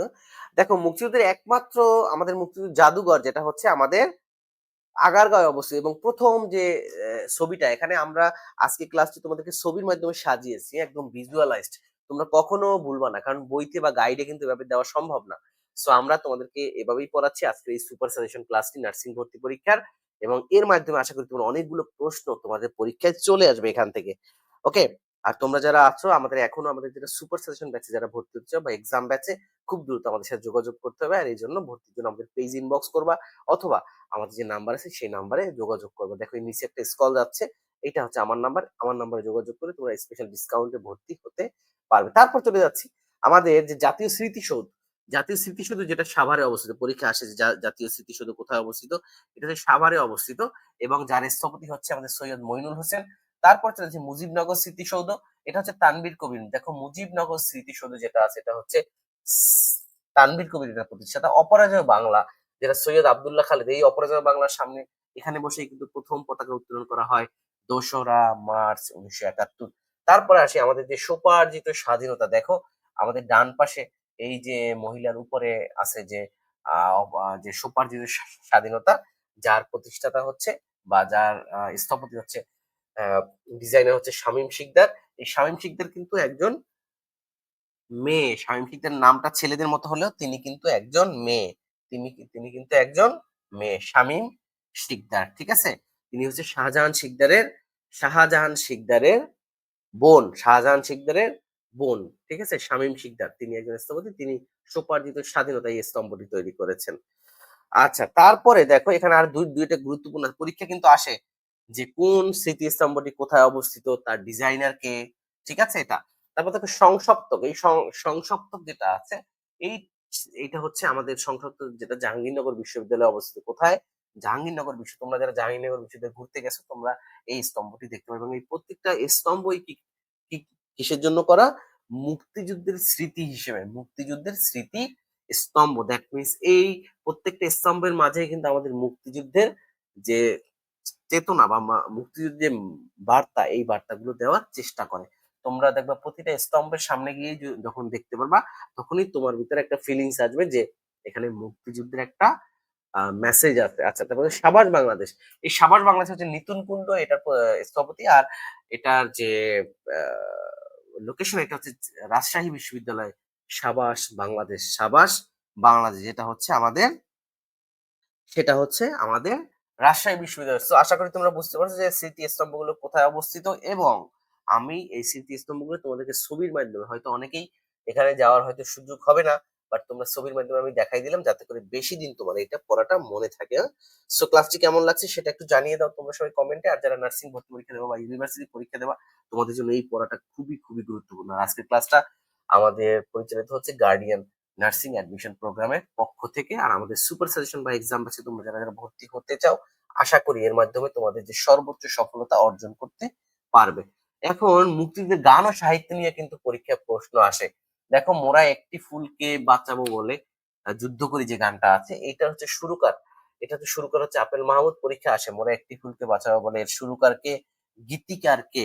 সুরকার হচ্ছে আপেল মাহমুদ এবং গীতিকার হচ্ছে গোবিন্দ হালদার। একাত্তরের দিনগুলি এবং একাত্তরের ডায়েরি, দুটো একটু আলাদা। একাত্তরের দিনগুলি হচ্ছে যিনি লিখেছেন তিনি হচ্ছে জাহানারা ইমাম। আর একাত্তরের ডায়েরি, এটা হচ্ছে সুফিয়া কামাল। ওকে। আচ্ছা, তো চলে যাচ্ছি পরে। দেখো, মুক্তিযুদ্ধ বিষয়ক কিছু নাটক আমরা দেখে নিব। পরীক্ষায় আসে যে এটা কি, যেমন নাটক, সাহিত্য, চলচ্চিত্র, এভাবে আসে। মনে করো এই যে পায়ের আওয়াজ পাওয়া যায়, প্রথম যে সৈয়দ শামসুল হক, পরীক্ষা আসতে পারে পায়ের আওয়াজ পাওয়া যায়, এটি এক ধরনের নাটক। এটা এক ধরনের নাটক। সো তোমরা এই যে সাজেশনটা কিন্তু পেয়ে যাবা। সো ক্লাসটা যারা শেয়ার করবা, শুধুমাত্র তাদেরকেই আমরা আজকের এই স্লাইডটি দিব সাজেশন। এখান থেকে 2-3 মার্ক কমন আসবে। ওকে। আর তোমার পড়তে সুবিধা হবে, কারণ সবগুলো ছবির আকারে দেয়া আছে। হ্যাঁ, ওকে। সো সবাই শেয়ার করে দাও। আচ্ছা, তারপর কি আছে দেখো, মমতাজ উদ্দিন আহমেদের কি চাও, শঙ্খচিল, বর্ণচোরা, বকুলপুরের স্বাধীনতা। তারপর হচ্ছে আমাদের আহ, তং তরঙ্গভঙ্গ, সৈয়দ ওয়ালিউল্লাহর তরঙ্গভঙ্গ, এটা একটা নাটক। আলাউদ্দিন আল আজাদের নরকে লাল গোলাপ মুক্তিযুদ্ধ বিষয়ক একটি নাটক। ওকে। সো আমাদের একজন স্বাধীন দেশের নাগরিক হিসেবে তোমাদেরকে অবশ্যই মুক্তিযুদ্ধের যে মেসেজ বা মুক্তিযুদ্ধের একটি স্বাধীন দেশের যে মুক্তিযুদ্ধের যে বার্তা, এই বার্তা তোমাদেরকে অবশ্যই লালন পালন করতে হবে। পাশাপাশি হচ্ছে যে 24 যে জুলাই গণ অভ্যুত্থান, এটা হচ্ছে তোমাদেরকে জানতে হবে। তারপর দেখো, মুক্তিযুদ্ধ বিষয়ক উপন্যাস যেটি আছে, যেমন আনোয়ার পাশা রাইফেল, রুটি আওরাত, সৈয়দ শামসুল হকের নিষিদ্ধ লেবান। তারপর এগুলো হচ্ছে মুক্তিযুদ্ধ বিষয়ক উপন্যাস। তো উপন্যাস কি কি আছে? রাইফেল, নিষিদ্ধ লোবান, নীল দংশন। ওকে। তো এগুলো তোমরা একটু নামটা দেখে নেবে। হুমায়ুন আহমেদের আগুনের পরশমণি, এটা খুব গুরুত্বপূর্ণ। হুমায়ুন আহমেদের আগুনের পরশমণি, তার শঙ্খনীল কারাগারে, আল মাহমুদের উপমহাদেশ, আবু জাফর শামসুদ্দিনের দেয়াল, সেলিনা হোসেনের, এইটা লাস্টটা খুব গুরুত্বপূর্ণ। যেমন মুক্তিযুদ্ধ ভিত্তিক যে উপন্যাস আছে, এমনি লাস্টটা সেলিনা হোসেনের হাওর নদী গ্রেনেড। এই উপন্যাসের লেখক হচ্ছে সেলিনা। পরীক্ষা আসতে পারে হাওর নদী গ্রেনেড একটি নাটক, উপন্যাস, চলচ্চিত্র, কবিতা। এটি একটি উপন্যাস। সো চলে যাচ্ছে পরে, যে মুক্তিযুদ্ধ বিষয়ক যে চলচ্চিত্র আছে। দেখো, চলচ্চিত্রের মধ্যে কি কি আছে? জহির রায়হানের স্টপ জেনোসাইড, পরীক্ষা আসতে পারে স্টপ জেনোসাইড চলচ্চিত্রের পরিচালক কে? জহির রায়হান। তারপর নাসির উদ্দিন ইউসুফ, 71-এর যিশু বা গেরিলা। খান আতাউরের হচ্ছে আবার তোরা মানুষ হ। তানভীর মোকাম্মেলের হুলিয়া। তারেক মাসুদ, ক্যাথরিন মাসুদের মুক্তির গান। চাষী নজরুল ইসলামের ওরা 11 জন।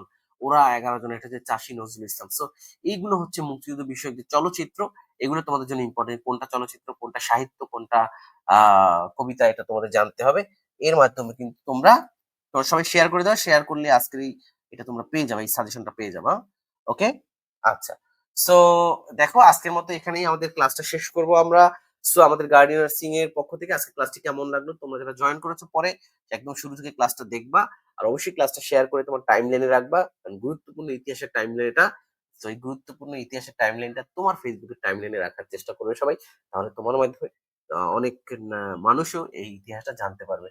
আর আমাদের গার্ডিয়ান নার্সিং কোচিং এর সুপার সাজেশন ও এক্সাম আছে, তোমরা যারা ভর্তি হতে চাও এই নাম্বারে তোমরা যোগাযোগ করবে অথবা পেজে ইনবক্স করবে। আর নার্সিং ভর্তি পরীক্ষার জন্য শেষ মুহূর্তে সাজেশন আকারে আমরা যেভাবে তোমাদেরকে পড়াবো, এর বাইরে কিন্তু আর কিছু পড়তে হবে না। ওকে, আচ্ছা। সো সবাই ভালো থাকো, সুস্থ থাকো। আজকের মতো আমরা এখানেই ক্লাসটা শেষ করব। আর দেখা হবে ইনশাআল্লাহ আমাদের স্পেশাল সাজেশন ব্যাচে। আর যারা ভর্তি হতে চাও খুব দ্রুত আমাদের সাথে যোগাযোগ করবে। সো সবাই ভালো থাকো, সুস্থ থাকো। আজকের মতো এখানেই বিদায় নিচ্ছি। আল্লাহ হাফেজ।